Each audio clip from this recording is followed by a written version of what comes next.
We're here at the Association of British Climbing Walls conference, and given the indoor nature of this show, we will be looking at performance shoes that are either out now or soon to come out. And for the indoor market, this will tend to be something that's a little bit softer, a little bit more sensitive, so that you can smear on those awkward volumes and use those small edges. This is a category that's exploded in recent years and shows no sign of slowing down as more and more climbing walls open and more people go to them. So if you're after a performance-oriented shoe, here's a few that might tickle your fancy. No, I can't say that. So we first reviewed the La Sportiva Skwama when it was released in 2016. And since then, it's become a bit of a cult classic. However, here we have its synthetic version, which is an update for this year. Now, in terms of its performance, it is exactly the same. But to get that, it's taken a lot of effort on La Sportiva's behalf, because synthetic and leather have very different properties. As a result of this, they've had to use a 3-layer laminate synthetic material in order so that when your foot gets sweaty, it actually grabs your foot in place, as opposed to, like some synthetic fabrics can, let it slide around. All the other features stay exactly the same. You've got the Excess Grip 2 sole, you've got the cutaway for extra flexibility, you've got the S heel and the P3 rand. So it's all the same, but it's just a vegan option, and then it comes in an extra £5 above the leather edition. The Drago is still Scarpa's premium offering for indoor performance. It's got the feel of almost like a rubber sock, and at the time I first reviewed it in 2016, I'd never tried anything like it. It's unlined, so it flexes around the shape of your foot, and in terms of its construction, it's extremely soft, but has a horseshoe midsole that provides it with its edging ability. It features 3.5mm of Vibram's stickiest compound, Excess Grip 2, and materials-wise, it's primarily synthetic, except for a small patch of leather within the forefoot. And the reason for this is because when your foot gets a little bit sweaty, leather provides more grip, meaning the foot's more stable. They do it in two versions, the regular volume and the low volume. And the low volume have become increasingly popular within recent years, not just for women, but for men with lower volume feet. It'll work for either or, but also because it's got a slightly redesigned heel using the PAF system. So even though the Drago has been a mainstay of Scarpa's range for over 6 years, it is still pretty unbeatable indoors within a performance environment.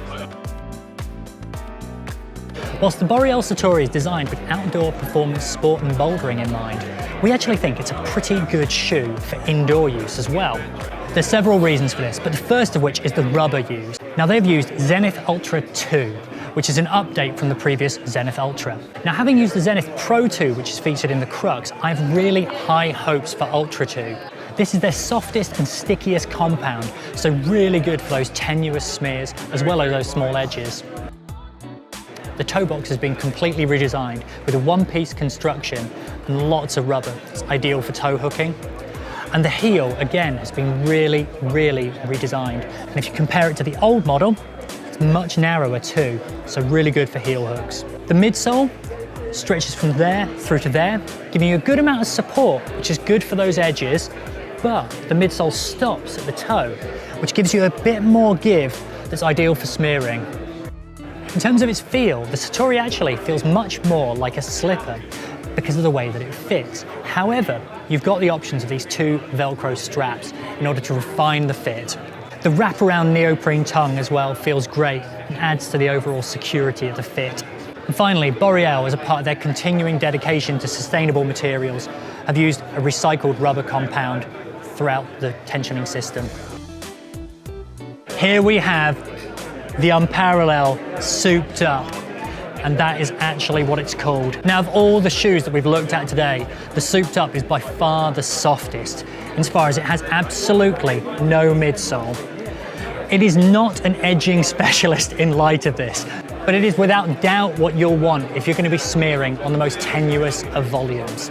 The front features the Unparallel RS rubber, that's their stickier compound, and at the back it features RH, which is their harder compound.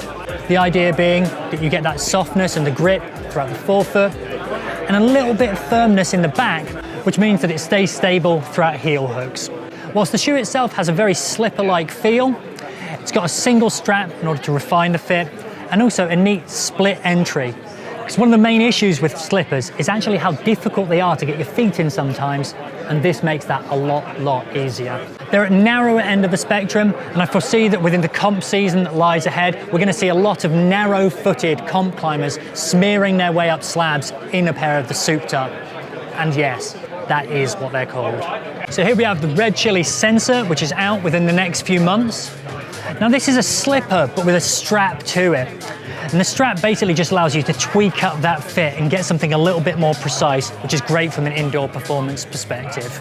The sensor features Vibram XS grip, the grippier compound, and it features between 4mm and 1mm, so you get the support where you need it and the sensitivity where you don't.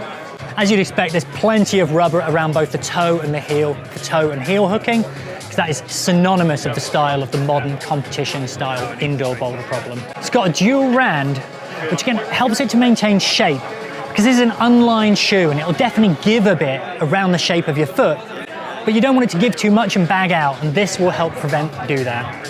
It's at the narrower end of the spectrum and has quite low volume, which may be a bearing if you've got a wide and higher volume foot. This may not be for you. As always with these things, try them on, because these shoes do give a lot, and so they may adapt around the shape of your foot.